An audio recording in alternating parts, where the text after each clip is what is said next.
Hello and welcome to the Extreme Cinema Podcast with me, Alexander Sternberg, and Dom Loach. How you doing, Dom? I'm good, thank you very much. You ready to talk about this absolutely depressing film? As always. We could have picked a really, fun bullshit thing for the first one, and we've gone for Antichrist. The perfect start to any day. Antichrist. Yep. Today's film is Antichrist. Released to both critical acclaim and controversy, the film brought the extreme horror elements firmly into the art house. At once a heartbreaking character drama, a study of grief, and perhaps the most intense cabin in the woods horror movie ever made, Von Trier's film has since become a staple of the extreme cinema canon, and we're discussing it today. So Dom, what did you think of Antichrist? I mean, I guess I'll start with a score type of thing. For me, 9 out of 10. I'd give it a 10. It's pretty much a masterpiece. I consider it. It's not my favorite Von Trier. Breaking the Waves is, but this is second. Oh, it's full spoilers. Every episode is full spoilers. These are all in-depth discussions. The first scene, it starts with, the beautifully shot black and white footage, and then the kid falling out the window. I was just dead already, completely. Yeah, exactly. It just starts so dark, and it somehow gets worse. Yeah, I think it's one of the most beautifully dark tone setters I've ever seen in my life. It hits you with the grief straight away. Fucking the first 3 minutes is beautiful, actually beautiful, and then you kind of work out what's about to happen, and it's horrible. Yeah, well, I think it kind of... Von Trier's editing has always been a thing. What he does with editing... Oh, yeah. That messes with you even before you kind of realize where it's going. Yeah, on the Breaking the Waves Blu-ray commentary, he's talking with the editor of that. Maybe I should have done some research and pulled up his name, because Breaking the Waves has so many jump cuts, which this also has. And they talk about we decided not to cut continuously, we cut emotionally. So we thought when the performances build to their height, we'll just cut, even if it takes you out the film, even if it's a jump cut. And that sounds pretentious as hell, but it works. It works in all his films. It works in this, it works in Dancer in the Dark, it works in Breaking the Waves. I love this period of Von Trier, because he mixes that and the kind of Dogma 95 realism, which is also down to the performances, which we'll get into later. And he mixes that with all the really surreal elements. And there's so many instances in this film where the camera goes from being handheld and Dogma 95 and, almost documentary style to suddenly it's on a tripod or suddenly it's been placed steady, and instantly the film, it just shifts feeling and it works so well. Oh yeah, definitely. I love the, like you said, documentary style. But he breaks so many rules. The idea of the 180 rule is completely thrown out of the window in some points, where instead of cutting, it just cuts to the other side of the person instead, and it's beautiful. And it's breaking every rule that you could possibly think of. But he does it so well. And I think you could, kind of see it as a pretentious move, but Von Trier manages, especially in this, to make it mean something and how it affects your psyche. It's emotional. It's so goddamn emotional. What really struck me, because this is the third or fourth time I've seen this, and what really struck me this time was how long it takes to get gory. Most of this film is a character drama. Most of this film is Willem Dafoe and Charlotte Gainsbourg knocking it out the park. Yeah, and I think it's, like I was said, such a grounded thing because it were based on Von Trier's own personal depression as well. So there's so much of that in there. You can feel it, even though it does have insanely surreal elements to it. It seems to keep grounded. And I think that documentary style does that as well, that he kind of does. I think what's interesting, you mentioned that Von Trier's depression. Mark Kermode in his BFI Player interview, introduction for the film, says it's part a practical joke, and I see that for The House That Jack Built, and I see that for parts of Nymphomaniac. Von Trier now especially, he is a troll. But this, I just don't see any of it as insincere. I see this as a real, absolutely pitch black film that is meant 100% sincerely. I know some people see the Chaos Reigns Fox as him just taking it a bit absurdist, but I don't see that. Neither. I don't understand it. It's an effectively creepy imagery, and then it comes back later in a completely just sincere way when, nature, which is Satan, and the three beggars are there. I mean, I don't quite know how to interpret when the deer, the fox, and the raven are in the house, but I don't see that as like the house that Jack built, him showing you his old films, which is unbearable. I see that as like a very genuine moment. What do you think of the chapters, which is obviously a Von Trier staple? He does it in every single fucking film that he's ever made. Man loves his chapters. At least there are only like 4 in this, not 10. Grief, pain, I like despair, Three Beggars. Grief, despair, and what was the other one? Pain and Three Beggars. Pain, yes. Yeah. Oh, well, there's 4 actually, if you recall. There's the 4th one at the end where it gets proper horror.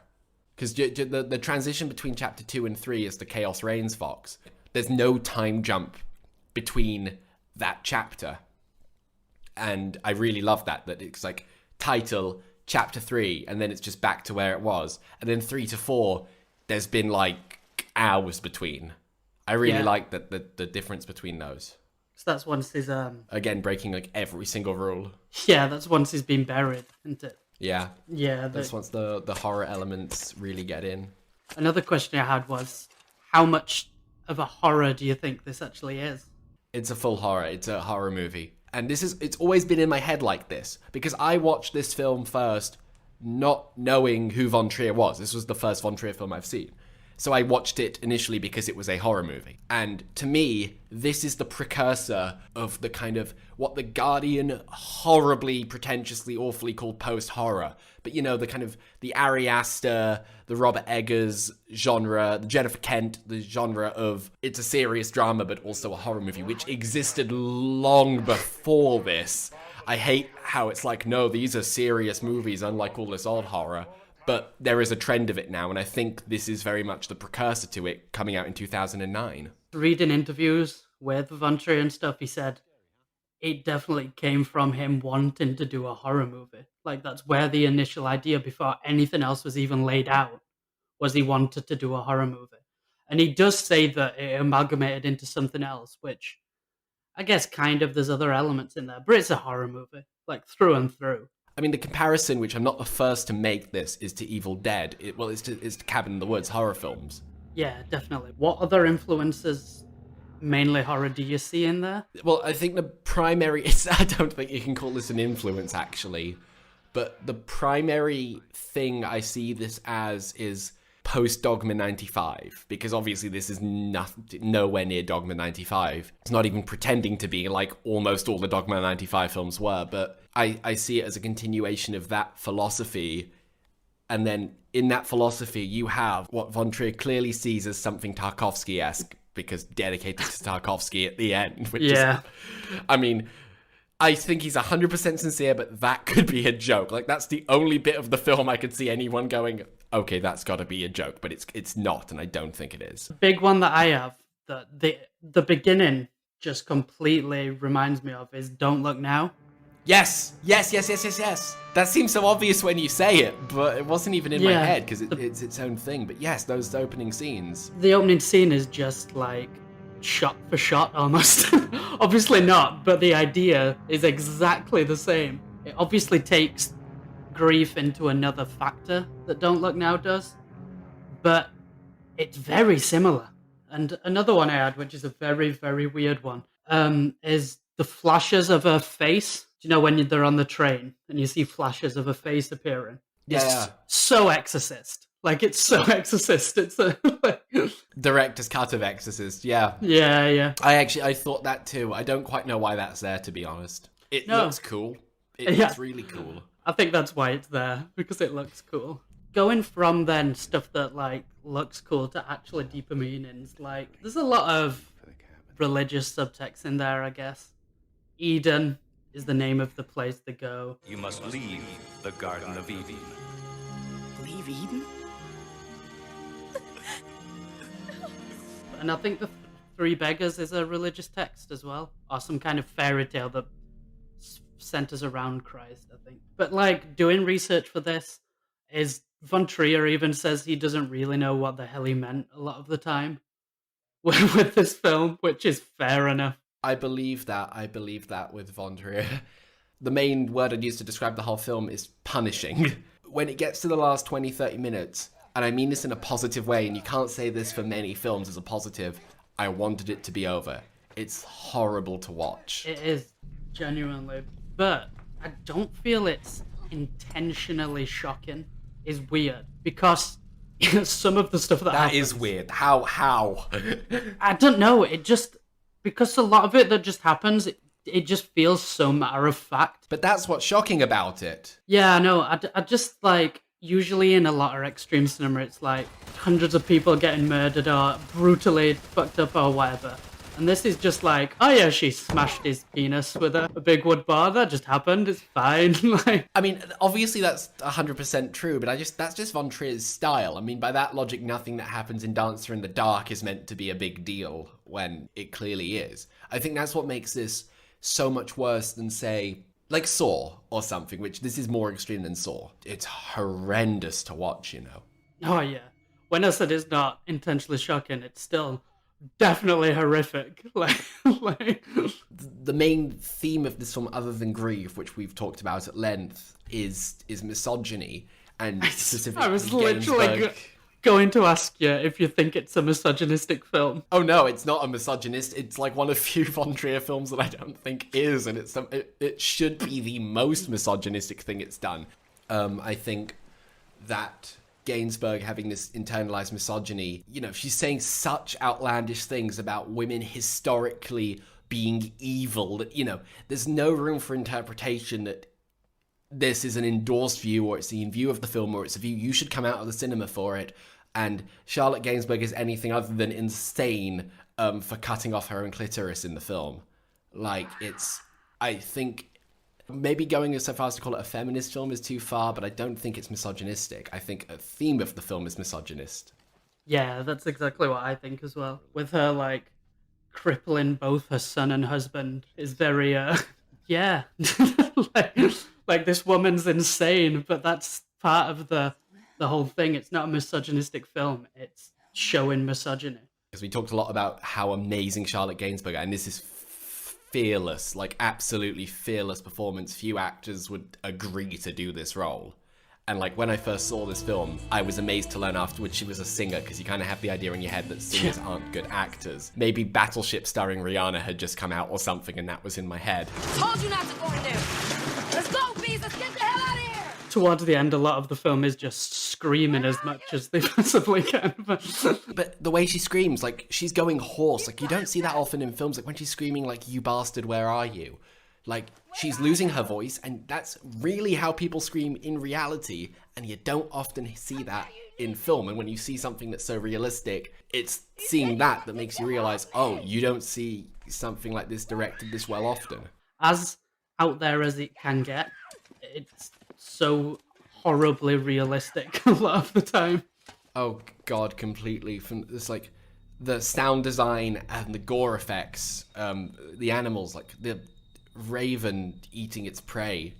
That's one of the most horrific things in the film, because it just looks real. And what do you think about Willem Dafoe's character? He's weirdly obsessed with psychology. Like, even from the beginning, like, he never really asks about the child or the death, because that's clearly what's affecting her. Well, and Charlotte Gainsbourg's character says this in the film.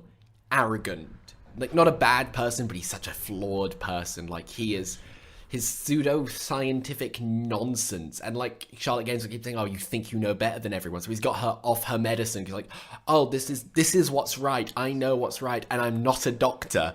So we're gonna fucking expose you to all your fears. This isn't gonna go wrong.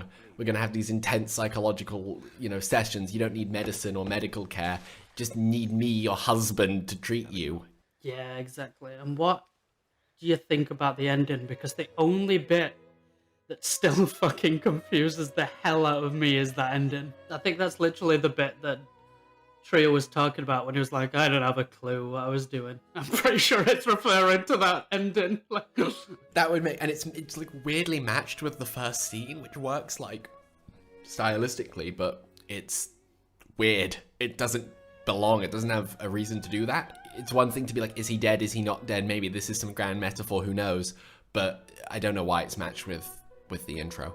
I guess at this point we should probably go into final thoughts. Final thoughts. I fucking love this movie. I'd consider it a masterpiece. It's my second favorite Lars von Trier behind Breaking the Waves. I would put it ahead of Dancer in the Dark. It's just, I couldn't recommend it highly enough if you are of the persuasion to watch something like this, because this was such a staple of those early YouTube 10 most disturbing films ever videos. And I love the fact that people were recommended this in those videos, because they get, this is kind of why we're starting with it. They get just such a layered, thoughtful film in this extreme horror movie, and I love it. It's a great place to start with extreme horror as well. Well, just extreme movies, not even extreme horror, because it shows you kind of what they're about, and it kind of shows you how deep into emotion they do go. And it's not some like schlocky, terrible horror that's just like extreme. This actually has some sense of purpose and shows you how things can be extreme but also mean something at the same time. Completely agree. This is hardcore, masochistic watch. It's horrendous, but it shows what purpose this stuff can have. And there's a lot of films, we'll talk about a bunch of them, that have this shit in for no purpose whatsoever. This is not one of them.